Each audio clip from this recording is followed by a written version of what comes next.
Moi, je le souhaite en tout cas, qu'on arrive à désintermédier la finance, qu'on arrive à remettre les gens en contact plus direct avec le monde économique, avec des opérateurs surfinancés qui ont déployé des flottes de très mauvaise qualité, très vite, dans une logique un peu effrénée de course, si tu veux, à la croissance.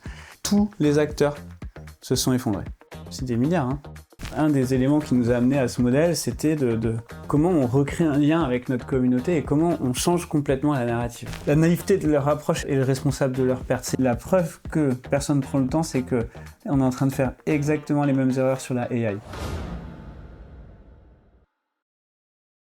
Hello Paul-Adrien, écoute, c'est un plaisir de te recevoir aujourd'hui. Donc tu es cofondateur de Pony. Donc c'est une start-up, donc vous faites des vélos, des trottinettes en libre service. Explique-nous un petit peu ce que c'est, un peu votre genèse, Ouais. etc. Eh ben écoute, ouais, bonjour, merci de l'invitation. Donc effectivement, je suis le cofondateur de Pony avec ma femme. On est effectivement un service de location de vélos et de trottinettes électriques en libre service, sans station.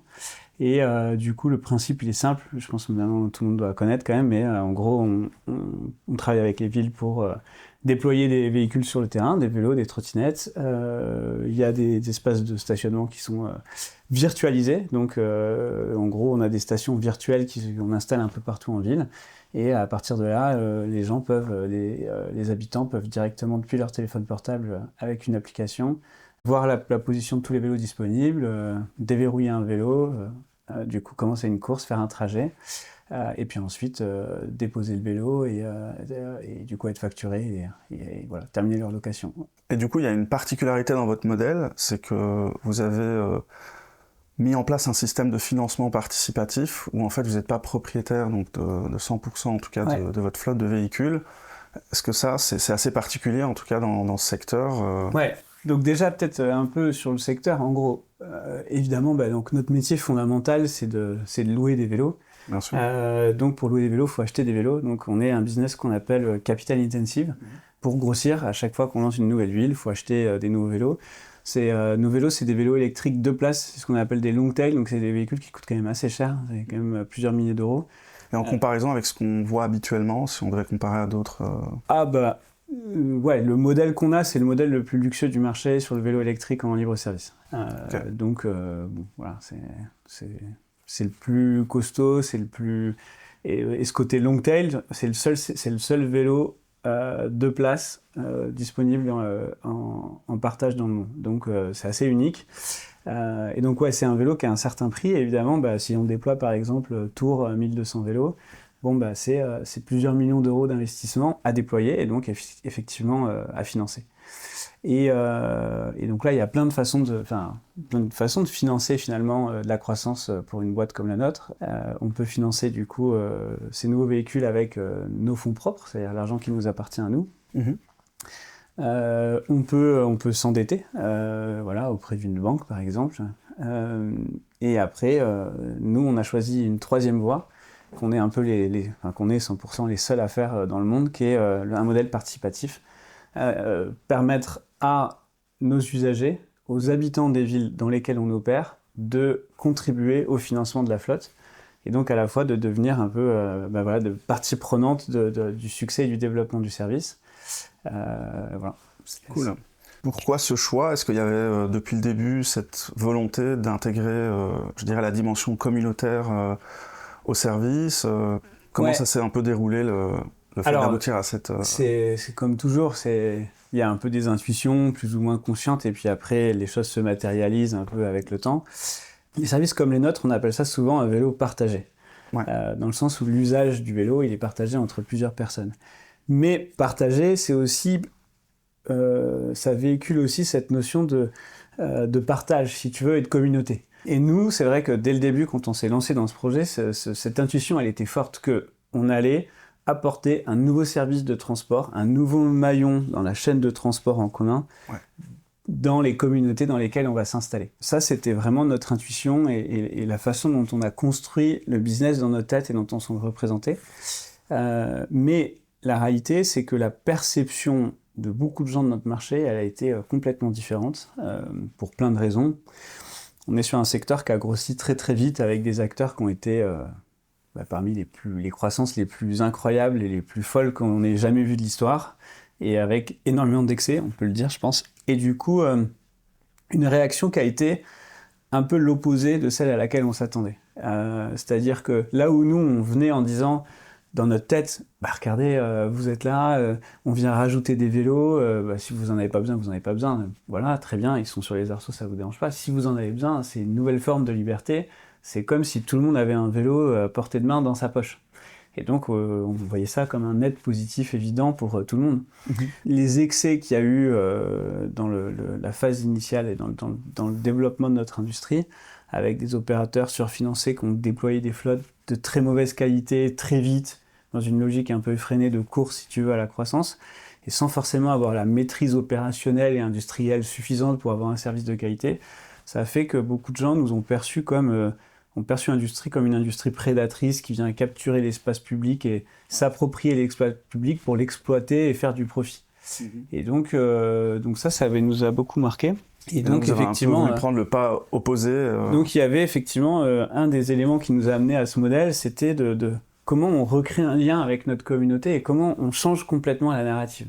Ouais. Et comment aussi on dédramatise, si tu veux, ce truc de on va faire des millions sur l'espace public. Ben non, parce que quand les gens ils achètent un vélo, ils voient le rendement, ils voient ce que ça rapporte, et d'un seul coup, ça remet les choses dans le monde réel, où en fait, c'est un business il y a aussi une question du respect du matériel, on va dire, parce qu'il y a quand même eu beaucoup de problèmes liés justement au vandalisme et ainsi de suite. Un des autres éléments qui a été déterminant, ça a été effectivement toute une réflexion autour de ce que c'est la valeur d'un objet.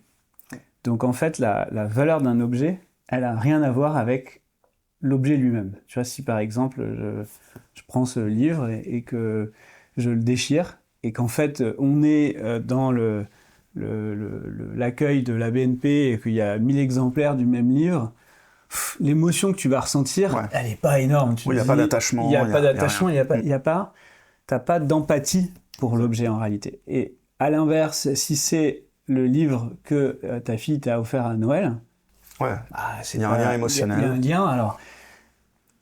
Ou si je donne un autre exemple, si c'est un livre que tu voulais vraiment t'acheter mais qui était un peu cher et que tu as fait un peu des économies pour l'acheter, tu vois, le lien n'est pas émotionnel, mais en tout cas, tu vois, il y a un truc, tu as fait un effort pour acheter ce livre, et donc la valeur du livre, elle est vraiment, ou la valeur de n'importe quel objet en réalité, elle est presque absolument pas corrélée avec sa valeur financière. Tu vois, la SNCF déraille un train à 1 milliard, nobody cares.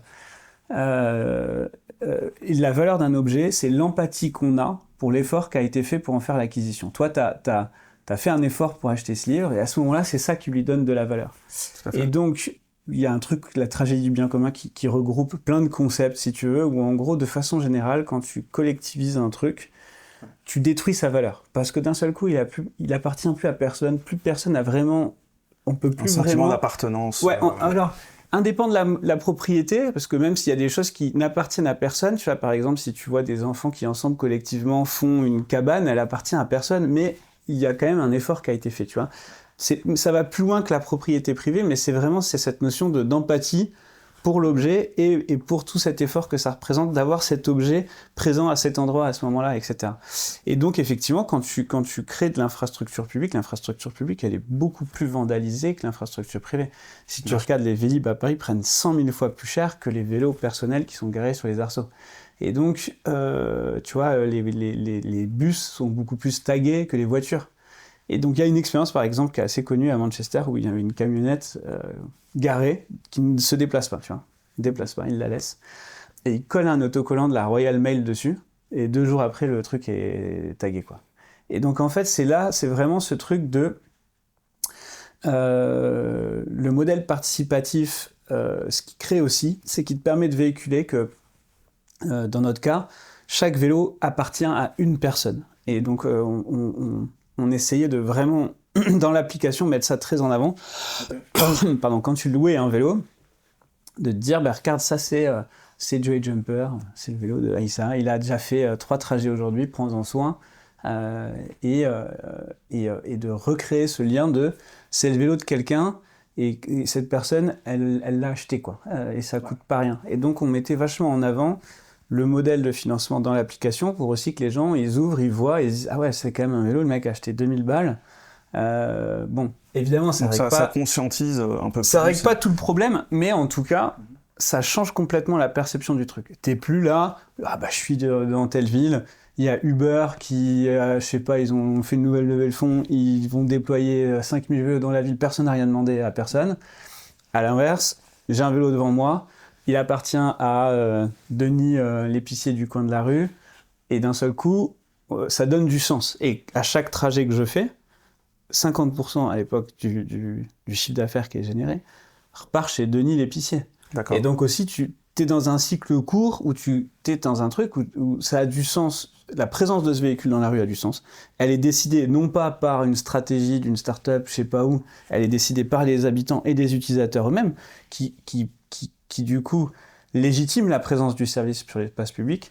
Et puis tu es dans un modèle financier vertueux où l'argent il circule en local et il fait ses petits. Ouais, donc en gros tu as deux on va dire grands axes, forcément le financement parce que comme tu le dis c'est capital intensif donc il faut trouver un moyen de financement et effectivement je pense que investir en propre ça fait pas beaucoup de sens. Et de l'autre côté, tu as cet aspect finalement conscientisation sur la partie. Est-ce que tu peux donner des chiffres sur, par exemple, la différence, vous avez peut-être analysé la différence en termes de vandalisme par rapport à des, tu vois, aux flottes classiques de ces autres acteurs versus ce que ça a donné le fait de.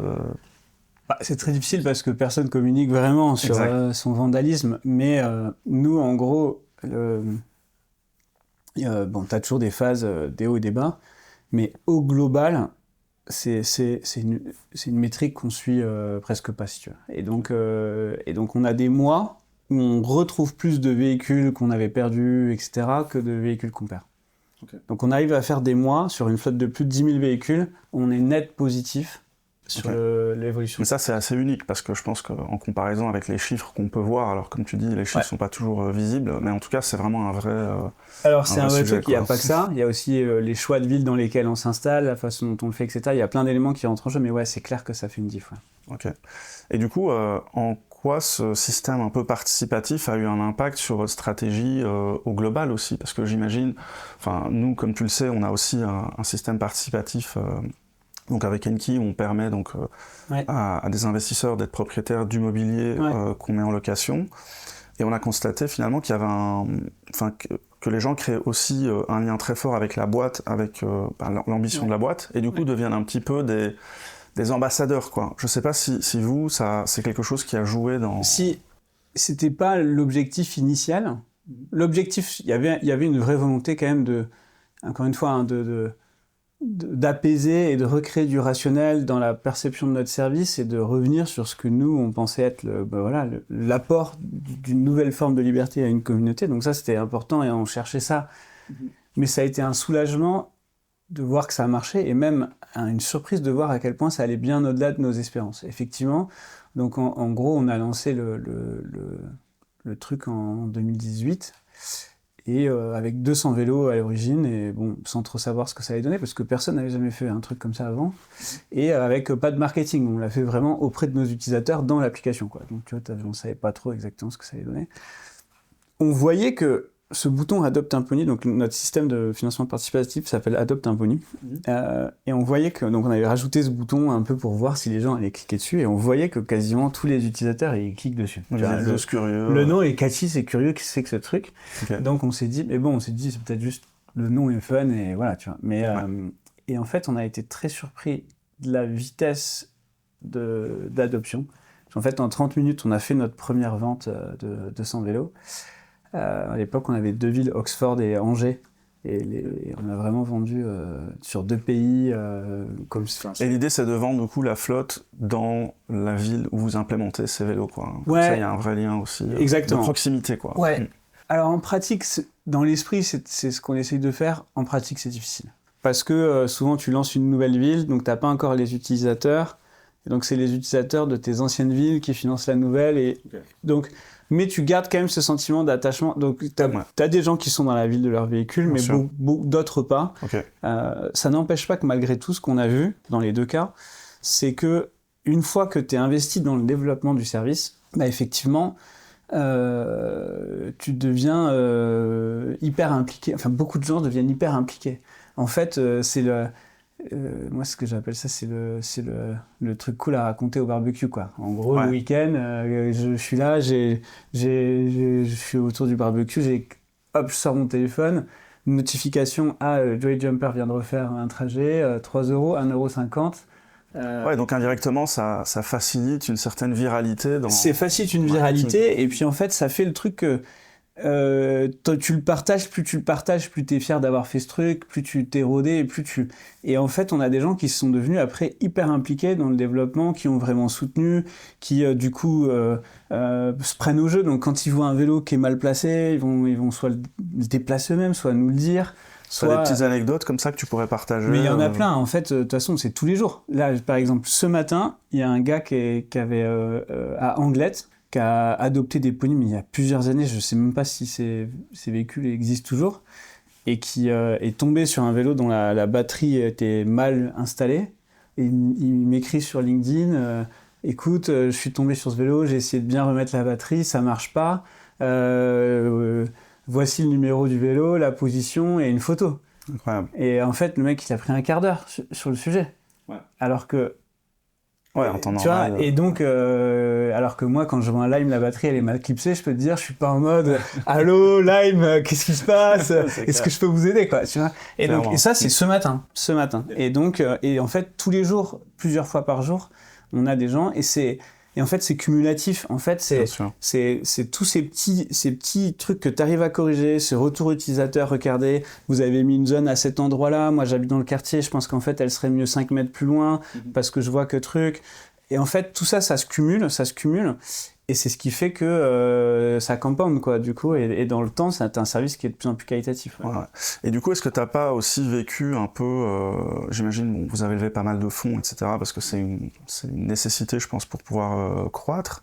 Mais est-ce que tu n'as pas rencontré des difficultés avec, par exemple, des VC ou d'autres investisseurs qui trouvaient qu'il y a une certaine complexité dans le modèle, parce que, in fine, c'est quand même deux business, deux type de client. En tout cas, nous, en interne même, on le vit comme ça, où d'un côté, on doit marketer à certains utilisateurs, on doit développer une expérience, etc.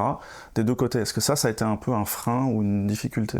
Oui, en fait, nous, notre activité principale, ça reste la location de vélos. Ça, c'est pourquoi c'est l'activité principale, parce que c'est ça qui génère du flux. Bien sûr. Et donc, en fait, tu rajoutes une couche de financement qui fait que presque tu deviens une marketplace, tu vois. Ouais. Mais les marketplaces, quand ça marche, c'est fantastique, mais tout le monde sait que c'est très très dur parce qu'effectivement, d'un seul coup, tu te retrouves à gérer deux profils de clients complètement séparés, chacun avec leurs contraintes, chacun avec leurs enjeux produits. Et donc, d'un seul coup, c'est presque une deuxième boîte. Et en réalité, la partie financement chez nous, c'est presque ce que fait une plateforme de crowdfunding en réalité. Ouais. Alors, je dis presque parce qu'en pratique, on va y venir, je pense, mais on a un peu raté l'exécution de cette partie financement et on pourra dire un peu pourquoi et un peu les leçons qu'on en tire. Mais bon, bref, en tout cas, vu de l'extérieur, tu as un business qui est très compliqué, qui est la partie vélo partagé, où en fait, c'est dur.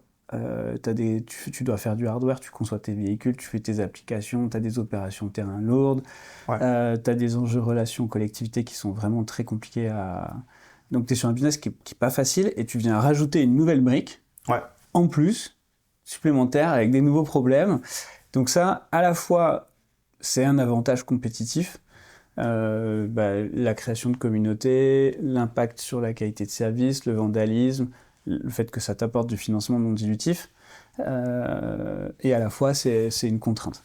Et ça, il y a des gens qui le perçoivent différemment. Je dirais qu'au global, c'est sûr que ça a ouvert la porte. Ça fait qu'il y a plein de gens qui étaient en mode « Ok, il y a un angle, discutons, voyons ».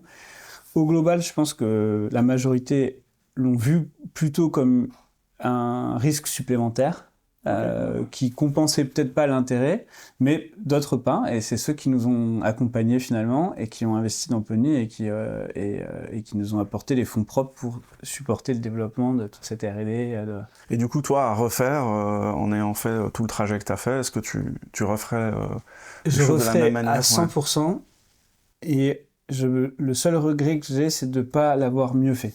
Et en fait, je vais y venir, c'est le truc qu'on a eu, qui a été extrêmement surprenant, c'est que quand on a lancé Adopt un Pony, je disais le succès a été immédiat. Et en fait, tout de suite, on a des gens qui, au bout de 30 minutes, nous appelaient.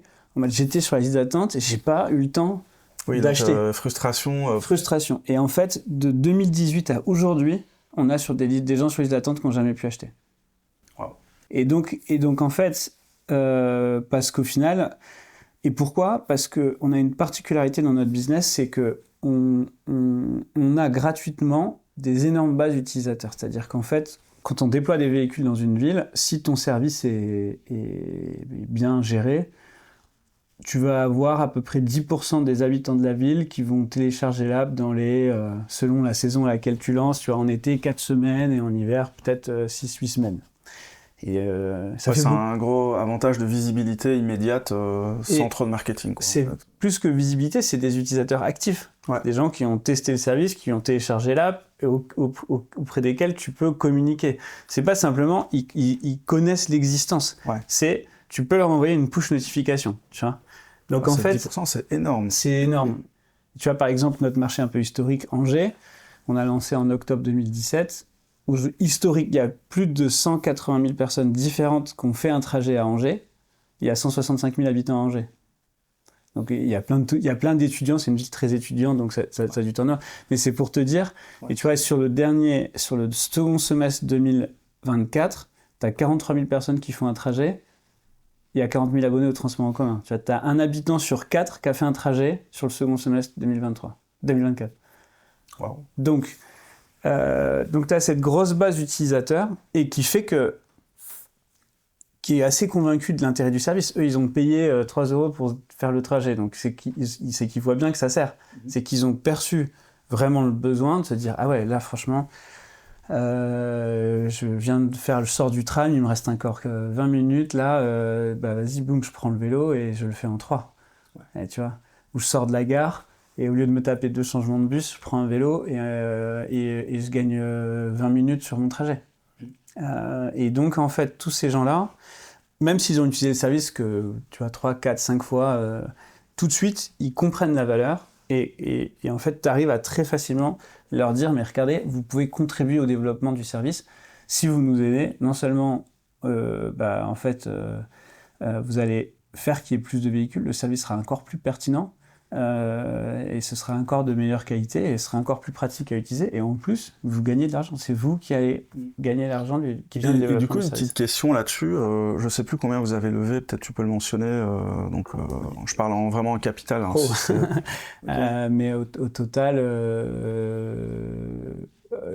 capital, un peu plus de 20 millions. Un peu plus de 20 millions, ouais. Donc, ouais, mais comparé à tout. Ah nous, on est le seul acteur du secteur qui est en dessous de 100, donc ça, c'est... On est sur des acteurs en face qui sont entre... Mais du coup, la question que je me pose, c'est, étant donné que vous aviez tellement de succès sur le fait de vendre, en fait, ces véhicules donc à des utilisateurs avec ce partage de revenus, est-ce qu'à un moment donné, vous n'êtes pas posé la question, tiens, est-ce qu'on ne lèverait pas même pour le capital ? Parce que nous, par exemple, on l'a fait et ça a eu pas mal de succès. Est-ce qu'à un moment donné, c'était pas une question que vous êtes posée ? Est-ce que c'est pas une question que vous vous posez peut-être encore ?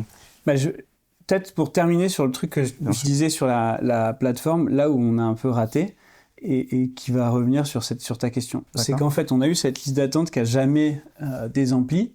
Et donc, en fait, de toute l'histoire, on a réussi à financer des flottes avec très peu d'efforts. Et ce qui fait qu'on n'a jamais eu vraiment l'incentive, si tu veux, la nécessité d'investir significativement dans cette plateforme pour en faire une expérience vraiment qualitative. Donc au début, on a gamifié le truc, on a fait un truc bien. Et puis après, en fait, il y a eu les urgences du business qui se sont enchaînées, qui est la partie dure location, si tu veux, qui est le truc que tu peux pas rater, parce que sinon, même pour ton focus va là-dessus. Même pour les angels, nous, les gens qui nous soutiennent, on appelle ça les pony angels. Okay. Les pony angels, si le service de location il marche pas, c'est catastrophe pour eux. Donc on a mis, même aussi vis-à-vis d'eux, si tu veux, toutes nos ressources sur la partie service, qualité des véhicules, qualité de l'entretien, etc. Et du coup, c'est vrai que moi, j'ai aucun regret. Tu me demandais si j'avais un regret, où j'aurais fait différemment. En fait, je referais exactement pareil. Mais j'irais même, j'aurais fait l'effort conscient d'investir un peu plus sur cette plateforme pour qu'elle soit voilà, un peu plus qualitative. Et pourquoi aujourd'hui c'est un sujet, c'est parce que on a des gens qui nous ont soutenus depuis le tout début, qui ont réinvesti à nos côtés, qui ont plein de fois pris leur téléphone pour nous donner une info, qui ont relevé des vélos ou des trottinettes qui étaient renversés ou mal garés. Et on n'a pas su les remercier, si tu veux, à la hauteur des efforts qu'ils ont faits. Et puis quelque part, après, ils se démobilisent, tu vois. Et donc, ça a fait que ce stress qu'on avait de se dire, ouais, bon, peut-être qu'ils méritent mieux que ce qu'on leur offre. Mais par la force des choses, on n'est à ce jour pas vraiment en mesure de l'offrir parce qu'on est concentré sur l'exécution de la partie location qui s'avère être beaucoup plus compliquée que ce qu'on pensait, mais qui marche vraiment bien, mais qui demande vraiment, tu vois, des investissements, et c'est le truc sur lequel tu n'arrêtes jamais de travailler. Ça a fait qu'effectivement, au final, sincèrement, ça ne nous est jamais vraiment trop venu à l'esprit, tu vois, d'adresser directement cette communauté. Évidemment, on s'est fait approcher par des... trop tard. Ouais, mais ça viendra, je pense. Et en fait, d'ailleurs, c'est venu après. En fait, je vais y venir. Et en fait, donc on l'a jamais fait nous directement auprès de cette communauté-là. Ensuite, on s'est fait approcher par plusieurs plateformes de crowdfunding, tu vois, type Crowdcube, etc., pour faire de l'investissement equity. Mais à l'époque, il y avait un côté... les deals qui passaient sur ces plateformes, les boîtes qui présentaient sur ces plateformes, souvent, ils n'avaient pas l'ambition que nous, on avait. Si tu veux, de vraiment faire un géant, enfin, une boîte qui change à très grande échelle le quotidien des gens et la façon dont ils se déplacent, tu vois. Et donc, on avait l'impression que on pouvait envoyer un signal en passant sur un truc, tu vois, type, je sais pas exactement, mais une plateforme de crowdfunding lambda, on pouvait envoyer un signal de trop petit, trop early stage, pas l'ambition qu'on avait en réalité, et on se sentait pas de le faire nous-mêmes, puisque déjà sur la partie dette, même si on avait de la demande, en réalité complexité juridique, et puis on se le sentait pas. D'accord. Et en fait, mais malgré tout, finalement, c'est ce qu'on a fini par faire. Avec Blast, du coup, la communauté participative de Blast, qui est, en termes d'ADN, c'est pas nos utilisateurs, puisque du coup, c'est des gens qui sont membres du club, donc c'est plus un investissement de club qu'une communauté 100% ouverte. Donc il y a une petite nuance sur ce truc-là. Mais en tout cas, on a trouvé, si tu veux, quand on a pitché, donc on a levé notre dernier tour, c'était 23 millions l'été dernier, donc été 2024, avec en gros 13 millions de fonds propres et 10 millions de dettes asset back. On pourrait y venir parce que c'est du coup... Mais, et ce tour, le choix qu'on a fait, ça a été de prendre Blast comme leader, la communauté Blast comme leader du tour. Et donc, et effectivement, quand on a pitché Pony sur la place, voilà, en disant, maintenant on est dans une vingtaine de villes, le service, la demande explose, on veut investir plus dans la qualité des véhicules, on veut faire une nouvelle, plusieurs, je vais pas dévoiler toute ma roadmap produit, mais il y a plusieurs trucs sur lesquels on veut investir et il nous faut des fonds propres pour le faire. Et ceux avec lequel on a le plus raisonné, c'est finalement la communauté où on retrouvait non plus des investisseurs particuliers avec leur prisme venture capital qui est finalement assez éloigné de la réalité du monde réel et surtout des business asset back comme les autres, donc qui comprennent pas forcément notre business et qui sont pas forcément très alignés en termes d'incentive avec ce qu'on cherche à construire et avec notamment notre horizon de gestion, alors qu'avec la communauté Blast, on parle à des gens qui sont finalement aussi des investisseurs qualifiés, et beaucoup plus que ce à quoi je pouvais m'attendre, c'est des gens qui sont très très éduqués financièrement, mais qui restent des gens, c'est-à-dire des utilisateurs, c'est pas leur métier, et donc ils restent avec une logique beaucoup plus B2C, une compréhension beaucoup plus fine de leurs problèmes à eux, de ce qu'une boîte comme la nôtre peut leur apporter à eux, et du coup ils perçoivent la valeur de notre service différemment. Ouais, donc du coup il y a toujours ce matching un peu de communauté. Exactement, et vraiment... donc, et ça on l'a vraiment vu au moment de notre levée de fonds, que on a eu des discussions hyper agréables et hyper fluides avec la communauté Blast, alors que beaucoup plus on devait retourner le problème dans tous les sens avec beaucoup d'investisseurs qui étaient qui percevaient pas la valeur de ce qu'on cherche à créer. Et du coup, aujourd'hui, pour un peu se projeter, vous en êtes où? Vous êtes présent dans combien de villes? Ça représente quoi un petit peu Pony C'est vrai aujourd'hui? qu'on aurait pu parler de ça aussi. C'est pas Pony, grave. aujourd'hui, c'est un peu plus de 10 000 véhicules, Ok. même bien plus en réalité. Ça grossit vite parce qu'on est en train de recevoir Au les début, vous déploiements. étiez fort focus sur les vélos. Est-ce que c'est toujours le cas? Est-ce qu'aujourd'hui, c'est Notre réparti? historique, c'était... Le nom de la boîte historique, c'était Pony Bikes. Donc, c'était vraiment D'accord. vélo. Ok. Ensuite, les trottinettes sont apparues. On a fait un test et c'est indéniable que ça crée énormément de valeur. Ce qui était une énorme surprise pour nous. Moi, je m'attendais à ce que le test marche moyennement et qu'on se dise bon. Ouais. Mais la réalité, c'est que il y a une adoption forte. Il y a une adoption forte et puis surtout, c'est des gens qui sont prêts à changer leurs habitudes pour utiliser de la trottinette, mais qui ne le feront pas pour du vélo. Pour plein de raisons, et qu'on peut juger valables ou non valables, mais c'est leur choix à eux. Et si on veut les sortir de la voiture, si on veut les faire évoluer vers la micromobilité, ce mode-là, il est important. Et c'est devenu finalement, à partir de 2019, assez important chez Pony.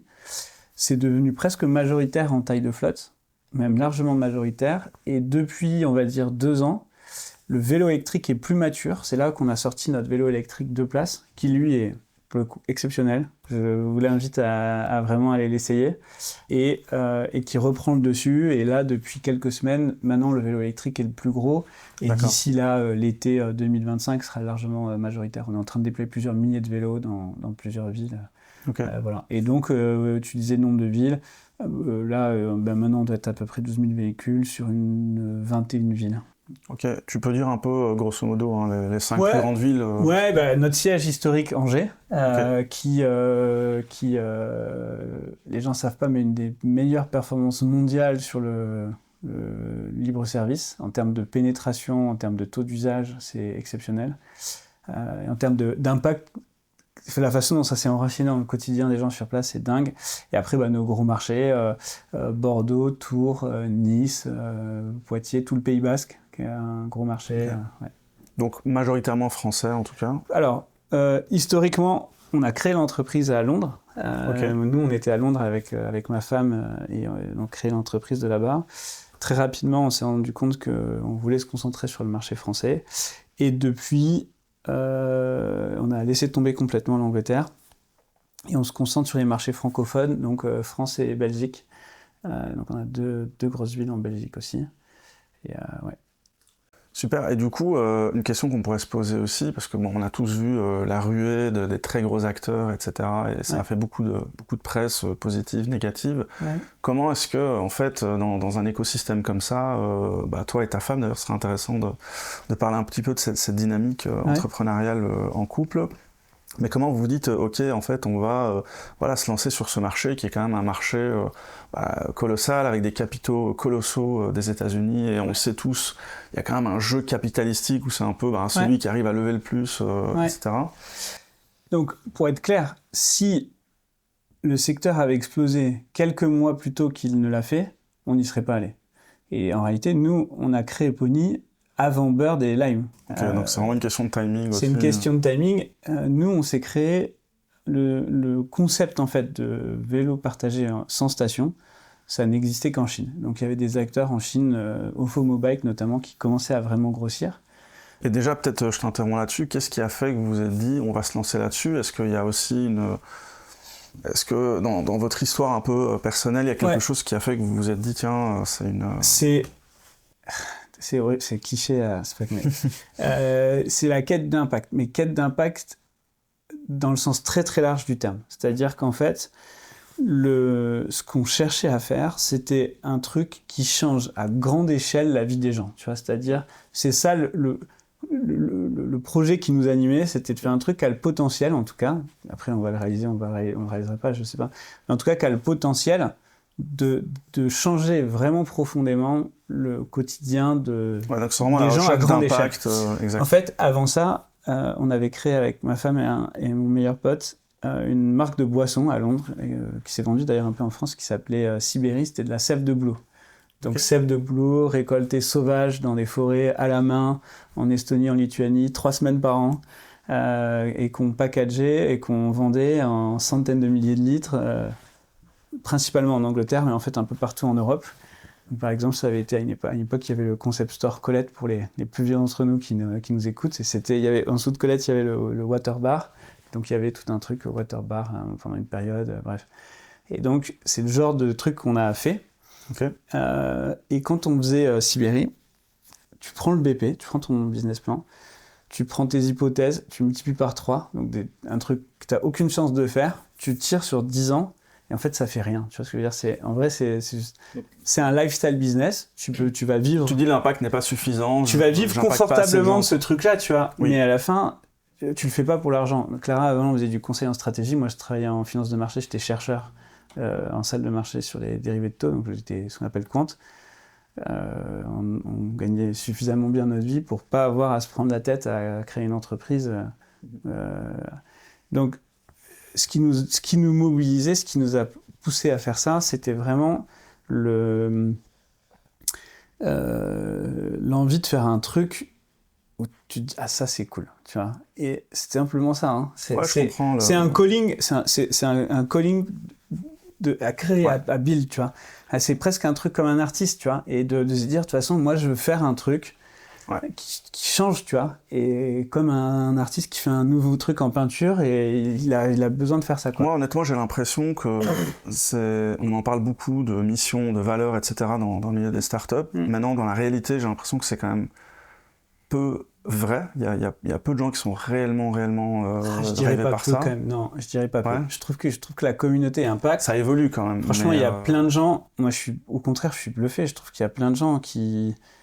Je trouve que souvent ils manquent de réalisme et leurs projets sont souvent débiles. Mais en tout cas, il y a plein de gens qui sont je trouve admirable la démarche en tout cas. Heureusement, mais est-ce que t'as pas l'impression qu'il y a eu à un moment donné un peu cette vague de ok, je crée une start-up, c'est cool, je lève des fonds, je fais des exits et voilà, j'ai vendu ma boîte X millions. Est-ce qu'il y a quand même pas eu à un moment donné un gros drive là-dessus? Et j'ai l'impression que là en ce moment il y a de plus en plus effectivement de vraies startups avec une vraie mission. Avec un vrai calling entrepreneur. Mais ça, tu as 100% raison, et ça vient de l'excès de capital pré-2022 jusqu'à 2021, où en gros, le risk-reward de l'entrepreneuriat a été devenu le meilleur deal. En fait, parce que tu grandis énormément quand tu fondes une boîte, personnellement, tu vois, t'es confronté à des problèmes tellement... ça accélère en fait ton expérience. Ta croissance personnelle, en 2 ans d'entrepreneuriat, c'est 10 ans, c'est toute une vie dans un grand groupe. Donc en fait, et du coup, tu viens, tu sors d'école, on va te passer tout de suite du cash. C'était devenu accepté d'avoir des bons salaires. Moi, quand j'ai commencé, on a fait plusieurs années sans salaire. Les gens après, les gars qui étaient quelques mois après nous, ils commençaient direct sur des salaires qui étaient des niveaux de cadre supérieurs de grands groupes. Donc tu es aussi bien payé que si tu pars en corporate, avec un upside de si ça marche bien potentiellement, on fait une exit, ce qui en pratique c'est quand même rare. Mais surtout pas de downside parce qu'en fait tu arrives à te recaler un mec qui est bon, qui a monté une boîte, qui a fait un truc. Et franchement, il reste pas au chômage longtemps. Donc, du coup, au final, c'était devenu un choix très, très rationnel. Et les grands groupes aussi, les plans de carrière ont évolué. C'est-à-dire que tu as eu une époque où, si tu voulais devenir boss à la BNP, moi je travaille à la BNP, il fallait d'abord, tu commençais en bas, puis tu gravissais les échelons. Maintenant, le truc, c'est le mercato de tous les ans. Et donc, en fait, tu n'as plus besoin de commencer tôt dans une boîte pour arriver à des jobs intéressants. Et donc, t'as plus du tout de risque en fait à pas créer une boîte. Donc c'est devenu le choix rationnel et c'est vrai qu'il y a eu excès de start-up avec des gens qui n'avaient pas la résilience parce que je pense pas la vraie conviction profonde de vouloir créer quelque chose et qui du coup baissaient les bras trop tôt. Et d'ailleurs la performance financière du venture capital en France est terrible parce qu'on a financé des mecs sortis de très grandes écoles qui n'étaient pas là pour les bonnes raisons. Exact. Donc, mais ça n'empêche pas que par contre sur la communauté Impact, je trouve qu'il y a des vrais trucs qui se passent. Ouais, bien sûr. Non, c'était pas ça mon propos. Et donc, tu me demandais du coup l'impact. Pourquoi on a fait Pony et qu'est-ce qui a fait le truc? C'était vraiment ce truc de vouloir faire quelque chose qui change le monde. Et finalement, le transport, c'est selon les pays, premier, deuxième plus gros poste de dépenses des ménages, devant l'alimentation. Tu passes en moyenne 1h05 par jour dans les transports, donc beaucoup plus en réalité dans les grandes villes.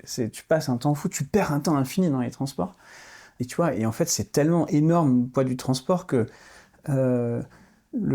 la distance entre les villes, elle est fonction de la technologie disponible, la technologie de transport disponible à un instant donné dans l'histoire, tu vois.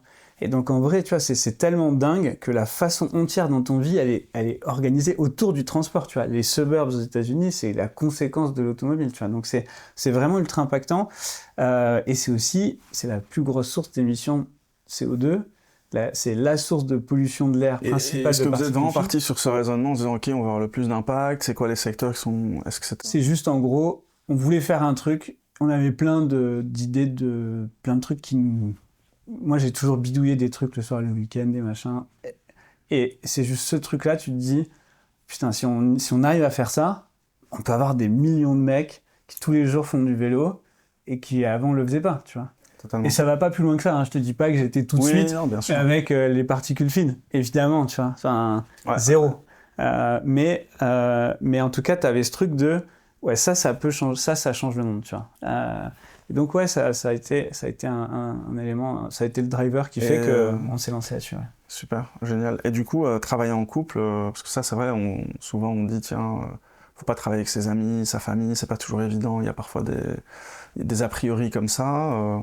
Tu te demandais tout à l'heure, est-ce que Adopt et le financement participatif, ça a été un obstacle à la levée de fonds? Ouais. Et l'obstacle numéro 1, c'est le fait qu'on soit un couple. Ah ouais, ok. Ouais, je pense qu'il y a 80% des gars qui, en réalité, regardent pas le dossier à ce moment-là. Okay. Et même pire, on a fait tout un process de due deal en Série A avec un fonds néerlandais pendant le Covid. 6 mois, les mecs retournent les chiffres dans tous les sens. Ils se font une conviction, ils sont chauds. C'est la fin du Covid. On va les rencontrer pour la première fois en physique. Et du coup, ils se rendent compte que... aux Pays-Bas. Et là, ils font, ouais, mais alors du coup, vous n'avez pas le même pourcentage d'ownership entre toi et Clara. Comment ça se fait? Alors, fait, ouais, bon, c'est historique. Moi, j'ai commencé avant. Clara, elle était en train de finir Sibérie. Elle l'a vendu, elle m'a rejoint. Bref. Mais c'est pas grave, parce que comme on a un couple, on va tout mettre dans une holding. Et puis, c'est bueno, quoi. Ils font, ah ouais, super, pas de problème. Bon, bah génial, on vous envoie la term sheet demain matin. Et demain matin, ils nous appellent, ils font, en fait, on fait pas le deal. Wow. Et les gars, le directeur d'investissement et son analyste qui ont analysé le dossier, ils sont partis du fonds après, je sais pas s'ils se sont fait virer ou s'ils ont démissionné, mais en tout cas, ouais, et on a failli mourir sur ce truc-là. Et ils vous ont donné la raison ou... Ouais. Ils ont dit, on savait pas que vous étiez un couple, ça a décrédibilisé toute la due deal, et si on savait que vous étiez un couple, on aurait insisté pour avoir un contre-pouvoir, une sorte de CFO. Okay. Voilà. Moi, ce truc-là, je pense que c'est une connerie absolue, parce qu'en fait, l'entrepreneuriat, c'est tellement dur que t'as besoin avec ton cofondateur, en tout cas moi, que t'as besoin avec ton cofondateur d'avoir si tu veux, un match très très fort, tu vois, et de vraiment pouvoir compter les uns sur les autres.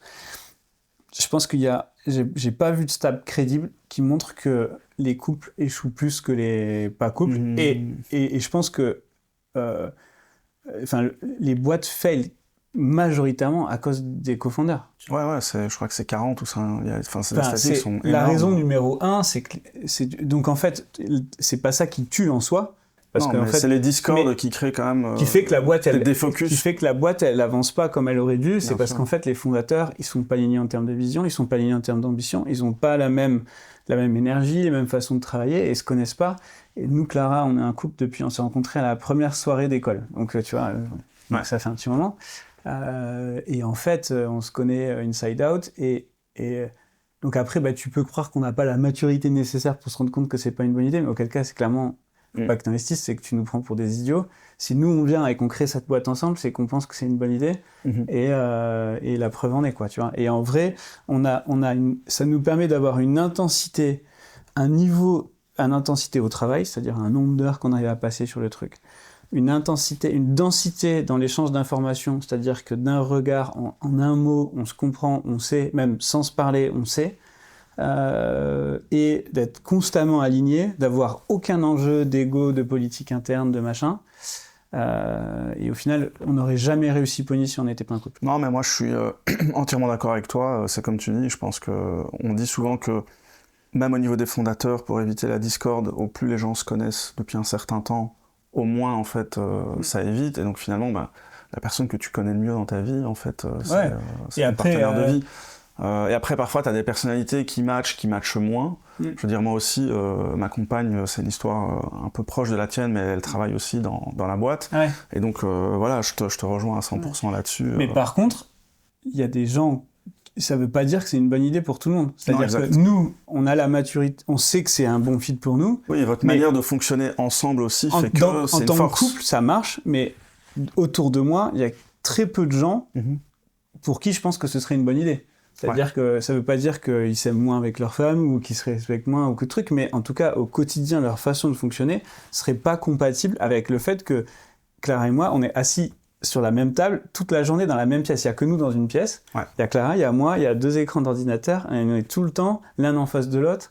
Et ça, je vois qu'il y a plein de gens pour qui ça peut pas fonctionner. Je pense que c'est vraiment une question de dynamique, de comment vous fonctionnez ensemble.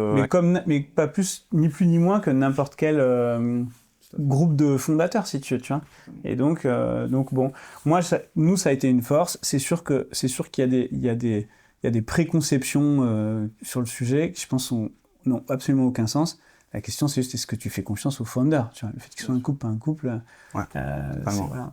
Écoute, autre question que je me pose dans toute cette histoire, peut-être qu'on y a répondu en partie, mais du coup, par rapport justement à ces autres acteurs, etc., est-ce que tu penses que vous avez fait certaines choses dans la stratégie que vous avez choisie, qui n'est pas une stratégie d'excès de capital et ainsi de suite, comme on a pu le voir, qui finalement sont bénéfiques par rapport à justement à tout ce qui s'est passé avec d'autres acteurs qui finalement ont été des big success à un moment donné et puis des big failures aussi, quoi.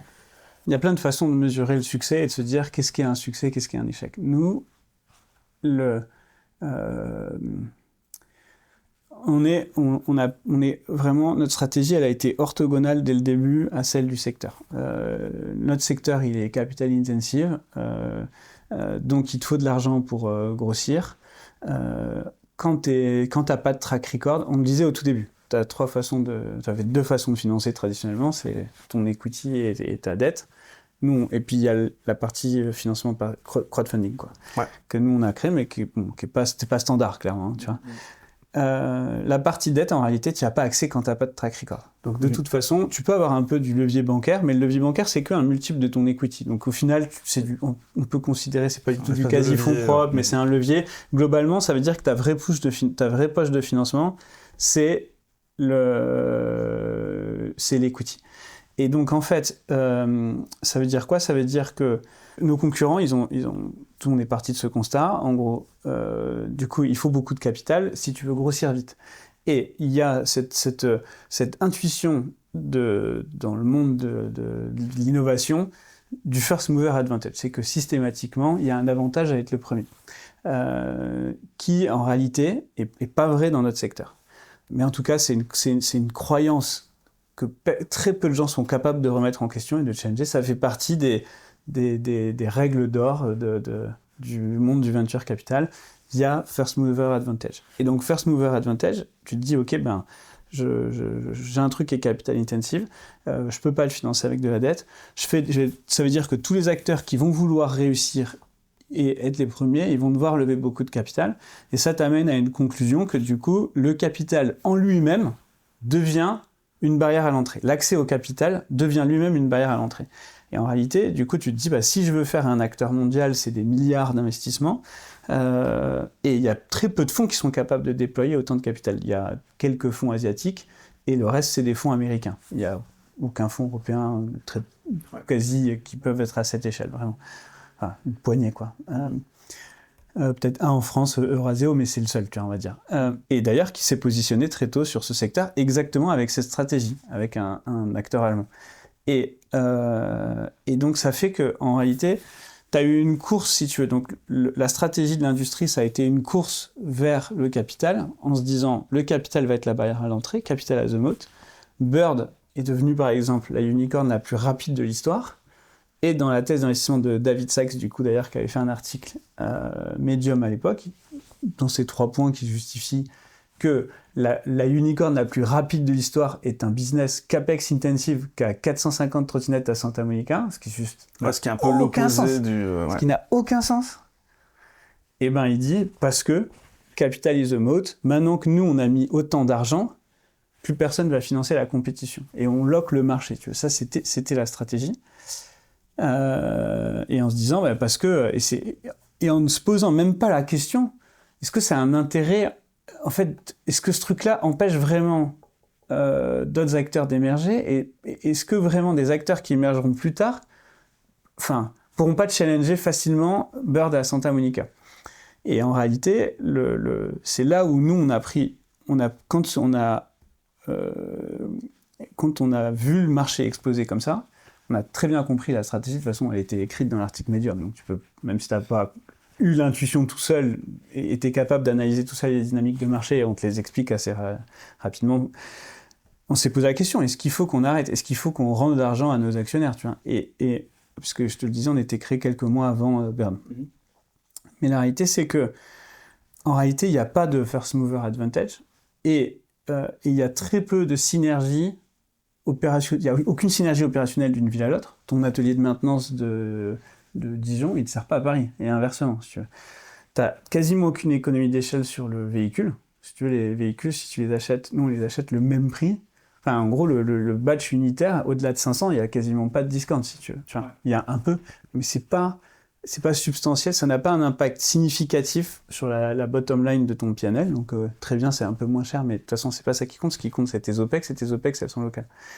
Du coup, on s'est dit, mais en fait, en réalité, cette stratégie qu'ils sont en train de faire, c'est la conséquence d'une erreur d'une application erronée de postulat, si tu veux, du monde du venture capital, mais ces boîtes-là, elles ne sont pas en train de construire un actif qui serait être le premier sur le marché, une expertise opérationnelle. Elles sont en train de construire une liability qui est de déployer partout sur Terre, dans des mauvaises conditions, les mauvais véhicules, dans les mauvais entrepôts, avec les mauvaises équipes terrain, avec des relations exécrables avec les collectivités.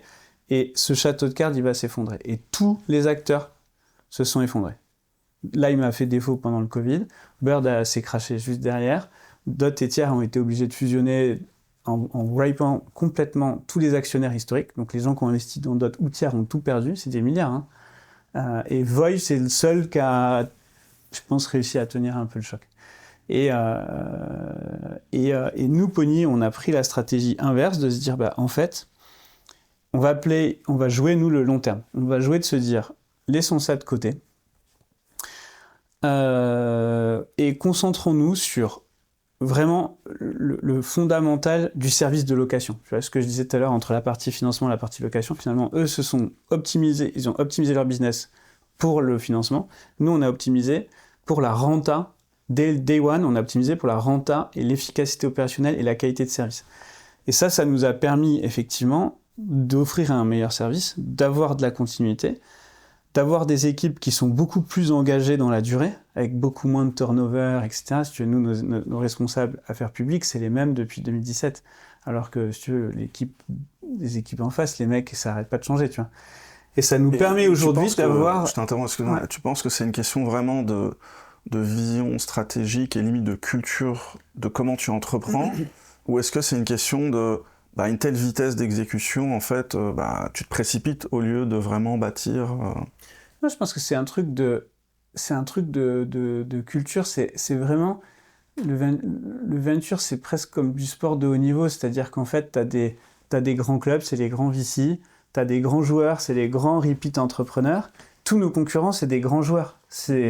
L'équipe de Dot, c'est des mecs exceptionnels. C'est Henri Moissignac, il avait fondé eBazaar, qu'il a vendu à eBay. C'était le mec qui était aide du mobile chez eBay. Ensuite, c'est le gars qui était aide du mobile chez Facebook, au moment de la première application mobile de Facebook. Ouais, c'est le gars qui était... C'était le responsable du BD de Uber en Europe. C'est lui qui a créé Dot, c'est sûr. Et en fait, ces gars-là, ils évoluent dans un monde, le monde des grands clubs, où les transferts à 100 millions de joueurs que personne ne comprend, tu vois. Et en fait, ils évoluent dans cette logique. Et dans ce monde-là, un des prémices, c'est la vitesse d'exécution. Ouais. Et ce truc-là, en fait, le fait qu'il existe, ça fait que t'as pas le temps de le challenger, parce que sinon, c'est que tu vois, enfin. Ouais. Et donc, en fait, ça fait que les gens qui étaient en face de nous, ils étaient formatés dans ce truc, tu vois. Et moi, c'était ma première boîte. Moi, avant, j'étais chercheur. Chercheur, notre challenge, c'est pas la vitesse, tu vois. Ouais. Donc, on fait les choses bien, on prend le temps, voilà. Et donc, j'avais une intuition. Et donc, tu as l'impression qu'aujourd'hui, finalement, ce fait que vous n'êtes pas rentré dans cette course un petit peu de vitesse, bah, finalement, c'est un avantage aujourd'hui parce que vous avez bâti sur des fondations qui sont plus solides. Quoi. C'est un énorme avantage parce qu'en réalité, contrairement à ce qu'on pense, le fait qu'ils se soient crashés en simultané sur 100 villes dans le monde, ils en ont rien appris. Toutes les équipes qui ont fait n'importe quoi, elles sont parties. Et tout ce qu'ils ont dû, c'est oui, si on achète des trottinettes nulles et qu'on les jette comme ça dans les rues, en mode advienne que pourra, ça marche pas. Mais c'est pas ça, c'est aucun apprentissage. Oui, et limite, ça donne même un faux signal au public de se dire, mais en fait, ce business, ils ont essayé, mais en fait, c'est pas un vrai business. Quoi. Nous, en parallèle, on a construit des business cases, on a optimisé chaque centime qu'on a pu sur la conception des véhicules, sur la maintenance, sur la gestion des pièces détachées. Et même si on le faisait à plus petite échelle, on le faisait en le traitant comme le sujet prioritaire.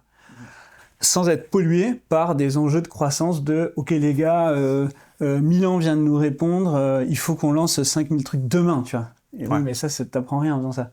Et donc en fait, au final, aujourd'hui, on a un service qui est de meilleure qualité, on a une relation avec les collectivités, on a un track record, si tu veux, qui est bien meilleur, et qui fait qu'effectivement, on a des relations qui sont plus saines et c'est plus engageant, si tu veux. Pour une ville de se dire, ok, je vais choisir un partenaire, tu vois, sur ce truc qui est la mobilité, qui est très structurant dans ma ville, c'est là où c'est nos plus gros services, tu vois, dans les services des villes, le truc le plus important, c'est la mobilité, c'est leur plus gros budget, c'est là que ça se passe avec l'immobilier, transport. Le premier adjoint, c'est très souvent le mec en charge de la voirie et des transports, tu vois. Et donc ils nous voient, c'est les mêmes équipes depuis 2017. On leur dit voilà, on est à Angers, on est en train de tester on les revoit 6 mois plus tard, on les a revus 6 mois plus tard, on les a revus 6 mois plus tard. Et c'est les mêmes personnes qui voient les mêmes personnes. Et donc aujourd'hui, on a un truc qui fait que on gagne, tu vois, sur les dernières années, en gros, à de très rares exceptions. Toutes les nouvelles villes qui se lancent, elles choisissent Pony. Je dirais qu'il y a peut-être une ou deux contre-exemples sur les 20 derniers appels d'offres, tu vois. Mais en gros, on est passé de 2 à 21 villes en perdant qu'un ou deux marchés, tu vois. Ouais, donc ça vous a vraiment donné un avantage d'avoir un peu cette sobriété, d'être beaucoup plus... D'être focus sur les fondamentaux, de créer de la valeur pour tes clients, qui sont... En fait, on s'est enlevé le bruit du financement et on s'est concentré sur la création de valeur pour le client final, et ce faisant, la création de valeur pour nos angels, qui sont aussi des habitants des villes, si tu veux. Et du coup, c'est un alignement d'intérêt profond avec les enjeux des villes elles-mêmes qui sont devenues le régulateur, puisque du coup, elles travaillent pour leurs constituants, qui sont à la fois nos usagers et nos investisseurs. Et donc, effectivement, on a enlevé cette tierce partie qui est un alignement d'intérêt, enfin qui est désaligné à 100% avec le régulateur, la ville, qui aujourd'hui nous permet de croître. Ouais. Et du coup, est-ce que tu pourrais dire que c'est finalement que ça va vraiment aussi dans le sens où le marché va aussi, puisque en 2021, on était toujours dans cette logique de surcroissance, etc. Où aujourd'hui, on est quand même plus dans la sobriété, la rentabilité, le plus tôt possible, etc. 100%. Finalement, tous les gros acteurs, ils se sont restructurés pour retenter de rationaliser leur truc et effectivement et de refaire ce que nous on a fait et donc je pense qu'effectivement la stratégie de tout le monde elle s'est inversée. Il y a beaucoup de gens qui ont perdu énormément d'argent sur le chemin.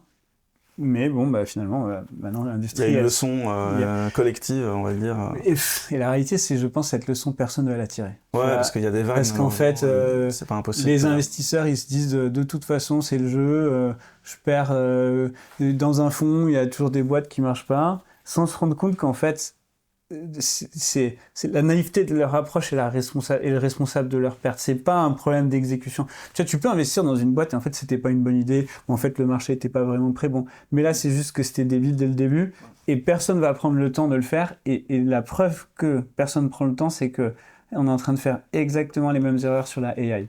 Et la AI, les investissements qui sont faits, juste la moitié n'ont aucun sens. Et est-ce que, par rapport à toi, ton expérience, est-ce qu'un message qu'on pourrait donner à d'autres entrepreneurs qui entreprendraient dans des secteurs comme l'AI, où il y a un engouement de capital, etc., c'est de dire, oser un petit peu ce côté un peu plus sobre, de dire on construit les choses bien, on essaie de faire des bonnes bases. Est-ce que tu dirais que c'est quelque chose qu'on pourrait rapporter à d'autres secteurs? Et limite, je dirais même sur le côté aussi participatif, communautaire, parce que ça aussi, c'est quand même quelque chose qu'on voit de plus en plus arriver dans les boîtes. Est-ce que ces deux éléments-là, tu dirais, est-ce que c'est un conseil que tu donnerais à des entrepreneurs de dire Dans la AI, non. Je ne donnerais pas ce conseil parce qu'en fait, dans la AI, c'est probable que tu aies vraiment un first mover advantage et c'est probable que finalement, cette stratégie, réellement, elle ait du sens. Tu vois, et que tu es en mode, la bonne stratégie, c'est d'être wasteful, c'est-à-dire de vraiment de tenter beaucoup de choses très vite, très fort et de garder que ce qui marche, tu vois. Et c'est possible que ça accélère. Et sans cette dilapidation de cash, on n'aurait pas ChatGPT. ChatGPT, ça change quand même le monde, tu vois, et ça rend plein de choses possibles. Parce que tu ne penses pas qu'il y a plein de niches qui peuvent coexister Par contre, il y a énormément... Par contre, il y a une voie alternative possible. Et dans certains business, c'est la seule voie possible. Et donc, moi, ce que je trouve le conseil que je donnerais, c'est il y a beaucoup de gens qui perdent des années de leur vie à appliquer le playbook blitzscaling sur des secteurs où ça n'a pas de sens. Et en fait, à la fin, ils ont juste perdu des années de leur vie sur un truc qui, dès le début, s'ils avaient pris un peu de temps pour y réfléchir, ils auraient pu se rendre compte que c'était pas utile. Ça veut pas dire que c'est complètement perdu, parce que c'est une expérience, parce que on en disait tout à l'heure, tu vois, t'es jeune, tu sors d'école, tu fais ça, finalement, 3 ans après, tu chopes un super job dans un cabinet de conseil ou une maxi start-up, et puis tu reviens, et tu vois. Donc, mais, en tout cas, je trouve que un conseil, ça serait quand même de prendre le temps de réfléchir aux fondamentaux stratégiques du marché régulièrement, et ça c'est un conseil que je serais prêt à donner. Et effectivement, un autre conseil, c'est, je pense qu'il ne faut pas avoir peur de penser différemment et voilà, tu vois, ce que nous on a fait avec Adopt, je pense que plein de gens l'auraient pas considéré, tu vois, parce que... Est-ce que tu penses que c'est quelque chose que nous, du coup, on a adopté une stratégie un peu similaire, et je pense qu'on a... Enfin, tout ce que tu dis fait très écho avec plein de choses positives que l'on constate. Est-ce que tu penses qu'il y a d'autres secteurs qui s'en privent aujourd'hui et qui pourraient en profiter? Est-ce que tu crois, moi je crois ça, que dans une certaine mesure, c'est quelque chose qui va davantage se développer, cet aspect d'imbriquer la communauté, le financement limite, le côté participatif? Il y a plein de secteurs qui peuvent en bénéficier. Et notamment, dès que tu es B2C, dès que tu as du physique, dès que tu n'es pas en gros un pur SaaS B2B, il faut le considérer. Parce que avoir une communauté quand ton client c'est aussi un utilisateur potentiel ou que c'est quelqu'un qui peut parler, quand ton investisseur c'est un utilisateur potentiel ou quelqu'un qui est proche d'utilisateur et que tu es sur des effets de volume, tu vois, c'est une évidence. Quand tu as du physique ou tu es sur des temps plus longs qui sont pas forcément compatibles avec ce que cherche le VC ou parce que tu as des enjeux de financement de CAPEX, c'est aussi, tu vois, un truc qui pour moi a beaucoup de sens. Et par contre, est-ce que je crois que ça va forcément se développer? Honnêtement, je sais pas, mais je le souhaite. Je pense qu'un des gros problèmes, on n'arrête pas de dire c'est la crise du siècle. Tous les 5 ans maintenant, c'est la crise du siècle. Tu vois, les 2000, 2008, bref, ça s'enchaîne. Et en fait, un des mots, si tu veux, qui, je pense, fait qu'on est sur cette instabilité financière extrême, c'est l'intermédiation financière. Moi, j'ai travaillé dans une banque, donc j'étais en salle de marché. J'ai vu l'explosion des volumes, à quel point la finance et les assurances se mettent au milieu de tout ce qu'on fait dans notre quotidien. Et donc, ça crée cette espèce d'intermédiation dont je parlais tout à l'heure, qui est homogène, c'est une couche de coût, et c'est aussi une couche de déresponsabilisation. Ça rappelle le problème dont je parlais au tout début sur la tragédie du bien commun. Le fait que, du coup, cet argent, il appartient plus à personne. Les gars du VC, ils ont perdu des millions, so what? Et so what, c'est l'argent des retraites. Tu vois, cet argent qui a été perdu à mettre des trottinettes à Paris, il appartient pas au VC. Bien sûr. Le VC, il a un LP, et le LP, c'est AXA, et AXA, c'est les retraites, tu vois. Et donc, en fait, toute cette couche d'intermédiation, elle crée en fait, elle déresponsabilise tout le monde, elle fait qu'elle déshumanise, si tu veux, l'économie. Et c'est comme ça que tu es sur tu vois, des logiques d'optimisation de coûts hyper agressives qui n'ont aucun sens, qui vont détruire tous des écosystèmes entiers industriels et tout. Et ça, tu vas le justifier si effectivement tu es dans une logique, dans un play purement financier, tu vois, type private equity, etc., où effectivement ta seule métrique c'est est-ce que je rembourse mon LBO, est-ce que... et donc moi je le souhaite en tout cas, qu'on arrive à désintermédier, si tu veux, la finance, qu'on arrive à remettre les gens en contact plus direct avec le monde économique et du coup à recréer du lien entre, tu vois, des gens et des entreprises autour d'eux et sous le maximum de formes que ce soit. Je suis entièrement à la d'accord. fois c'est de l'éducation et à la fois ça crée pour les entreprises en question une nouvelle responsabilité vis-à-vis de leur communauté locale, tu vois. Et plus vis-à-vis de Blackstone. Mais franchement, si on continue sur ce truc, dans 10 ans, Blackstone, ils possèdent... T'as nous, Blackstone et nous, tu vois. Et entre, c'est eux qui décident tout, tu vois. Ouais. Et donc, je suis pas du tout anticapitaliste et je reste quelqu'un qui est très profondément libéral, etc. Mais malgré tout, c'est un vrai problème. Et je pense qu'effectivement, il y a quelque chose à faire. Ouais, tout à fait. Moi, je supporte à fond aussi toutes les initiatives qui consistent à apporter de la valeur dans le sens d'éduquer mieux les gens sur leurs décisions financières. Et je pense qu'on va aussi déjà dans cette direction où beaucoup de gens, je pense de notre génération, réfléchissent mieux à comment ils investissent leur argent, ils sont plus sensibles à l'impact. Moi, parmi les personnes avec qui je parle, il y a notamment tu vois, des influenceurs comme Mounir de Finari ou Johan, par exemple, de Snowball. Et je trouve que c'est tous des gens en fait, qui viennent apporter justement... ce savoir de démystifier un petit peu la finance perso et tout. Donc je pense que si d'un côté on a des initiatives comme ça, et puis de l'autre côté on a des entreprises comme la tienne ou comme la mienne, où on essaye de finalement, comme tu dis, désintermédier cet aspect financier et créer vraiment une connexion plus forte entre les gens et les entreprises, je pense qu'on va vers un monde où effectivement...